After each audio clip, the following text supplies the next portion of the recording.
तो अभी हमने पढ़ा कि शाहजहां ने जो है सादुल्ला खान के नेतृत्व में एक सेना भेजी थी चित्तौड़ किले की जो पुनः मरम्मत हुई वो सारी की सारी तुड़वाने के लिए। और सादुल्ला खान की सहायता के लिए किशनगढ़ के एक और राजा को साथ में भेजा गया था और उनका नाम था रूप सिंह। और जब यहाँ पर सादुल्ला खान के नेतृत्व में चित्तौड़ किले का जितना रिकंस्ट्रक्शन हुआ वो सारा का सारा तोड़वा दिया गया। रूप सिंह जी ने उनका सहयोग किया। तो शाहजहां ने तोहफे के अंदर उनको मांडलगढ़ जो है वो दे दिया गया था। अब ये ध्यान रखना, ये मांडलगढ़ जो है यहाँ पर कुछ बात वापस होगी। अब होता क्या है, राज सिंह के दिमाग के अंदर कहीं ना कहीं जो है शाहजहां से इस बात का बदला लेने के लिए उनके दिमाग के अंदर कहीं ना कहीं जो है ये बात चुभ गई थी। अब वो किसी न किसी एक घड़ी के इंतजार में थे कि कहीं ना कहीं कुछ भी थोड़ा सा मौका मिले और जो है इनके खिलाफ कोई ना कोई मैं प्रतिक्रिया दे ही दूं। और वो समय आता है 3 साल बाद, 2 साल बाद एक समय आता है सितंबर 1657 के आसपास। शाहजहां की जो तबीयत है वो खराब हो जाती है और उनके जो बेटे थे वो उत्तराधिकार संघर्ष के लिए जो है लड़ने शुरू हो जाते हैं। औरंगजेब उस समय दक्षिण के अंदर थे। 4 बेटों के मध्य उत्तराधिकार संघर्ष है वो शुरू हो जाता है, जिसके अंदर सुजा, मुराद, औरंगजेब, दारा सिको ये सब आपस में जो है लड़ते हैं। राज सिंह के पास सबसे अच्छा मौका ये था कि जो क्षेत्र मुगलों के अधीन है वहां जाकर तो जितना भी पैसा लूट सकते हैं वो लूटना है। दूसरा, जो मेवाड़ के क्षेत्रों के ऊपर मुगलों ने अधिकार कर लिया था उन सारी जगहों को जो है वापस क्या करना है, मेवाड़ के अंदर ले आना है। और ये समय आता है 1658 के आसपास। वो टीका दौड़ करवाते हैं। आप सब जानते हैं कि टीका दौड़ क्या होते हैं, हम बात कर चुके हैं उसके ऊपर। और टीका दौड़ के बहाने उन्होंने आसपास के जितने भी क्षेत्र थे वहां सारी जगहों के ऊपर उन्होंने आक्रमण करने शुरू कर दिए। उन्होंने सबसे पहले आक्रमण किया मांडलगढ़ के ऊपर। अब मांडलगढ़ के ऊपर क्यों किया ये मैं आपको पहले बता चुका हूं। तो सबसे पहले टीका दौड़ के बहाने उन्होंने किस पर अधिकार किया, मांडलगढ़ पर। मांडलगढ़ के ऊपर वो अधिकार करते हुए आगे गए दरीबा पर। जो मुगलों ने पहले उनके ऊपर अधिकार कर चुके थे वो लोग। मांडलगढ़ और दरीबा दोनों के ऊपर अधिकार किया और दोनों जगह से 22,000 के आसपास उन्होंने जो पैसा था वो वसूला। अब ये मेवाड़ के जो क्षेत्र उनको प्राप्त करने थे जो रियासत के अंतर्गत थे और मुगलों ने जिन पर अधिकार कर लिया था वो तो उन्होंने कर लिया। अब उसके बाद उन्होंने एक नई योजना बनाई राज सिंह ने कि जो क्षेत्र दूसरी रियासतों के अंदर है और जो मुगलों के अधीन है वहां से हम पैसा लूटेंगे।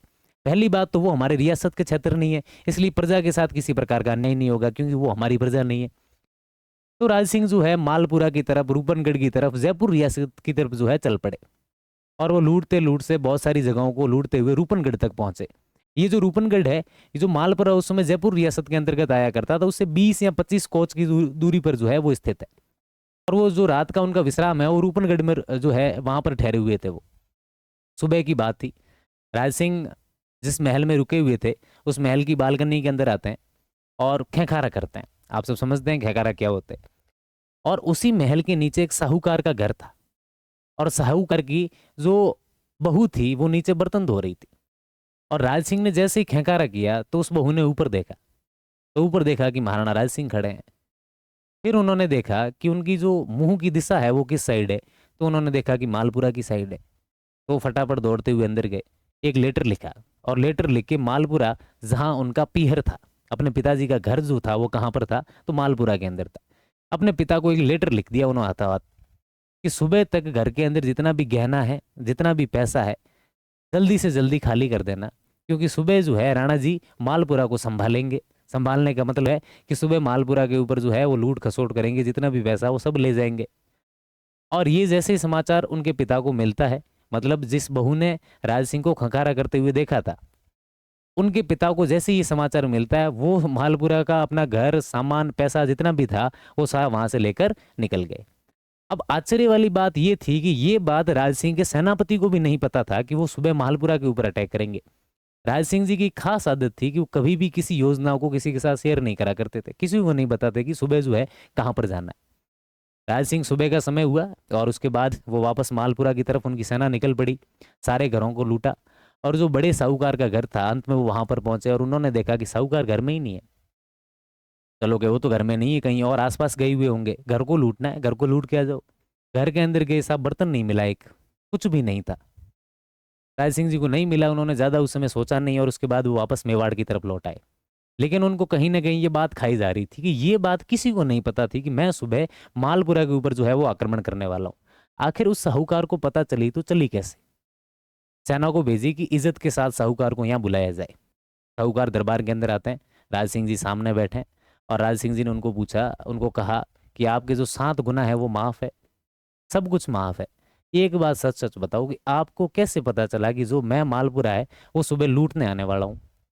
तो उन्होंने कहा कि महाराज दरबार मुझे तो नहीं पता था, लेकिन मेरी बेटी है जो रूपनगढ़ ब्याही हुई है, और उन्होंने जो मेरे को एक लेटर लिखा था और कहा कि सुबह राणा जी जो है वो मालपुरा संभालेंगे, तो उससे पहले तुम संभल लो और वहां से निकल जाओ, जितना पैसा गहना है वो सब लेकर वहां से निकल जाओ। तो कि उनको कैसे पता चला है कि वो तो मन को नहीं ठा हमारा राणा जी, वो तो मैंने ठा है। तो फिर सैनिकों को वापस मालपुरा रूपनगढ़ भेजा कि उनको जो है इज्जत के साथ यहाँ पर लाया जाए। और जो वो बहू थी वो वहां पर आते हैं और उनको राणा जी ने इज्जत के साथ कहा कि इज्जत के साथ बताओ बात, आपको जो पता चला तो चला कैसे? तो उन्होंने कहा कि राणा जी मैं जैसे सुबह वहां पर बर्तन धो रही थी और उसमें आपने जब खेकारा किया और आपकी जो मुंह की दिशा थी, जहां पर आपकी आंखें जा रही थी उस तरफ मालपुरा था। और मुझे पता है कि आज तक राणा जी का कभी खेकारा जो है वो झूठा नहीं गया। झूठा का मतलब कभी ऐसी बात नहीं हुई कि उस खेकारे पर कोई ना कोई कांड नहीं हुआ हो। आपका मुंह मालपुरा की तरफ था और मुझे लगा कि आप जो है वो मालपुरा लूट लेंगे। और जैसे ही मैंने ये देखा तो मैंने अपने पिताजी को जो है एक लेटर भेज दिया था।